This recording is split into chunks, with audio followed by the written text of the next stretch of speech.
Ang BRP Sierra Madre ay kasalukuyang nagsisilbing outpost ng Philippine Navy sa 2nd Tomas Shoal sa pinag-aagawang West Philippine Sea. Ang BRP Sierra Madre ay unang tinawag na USS Harnett County kung saan nagsilbi itong tagapagdala ng supply at tangke para sa US Navy noong World War II. Muling sumabak ang barko sa Vietnam War kung saan nalipat ang pagmamayari nito sa South Vietnam at pinangalan ng RVNS Mai To.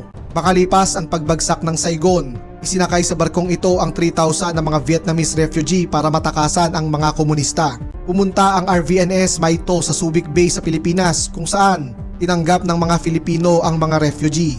Bilang kapalit sa pagtanggap sa kanila, ang barko ay ibinigay sa Philippine Navy at pinangalan ng BRP Sierra Madre.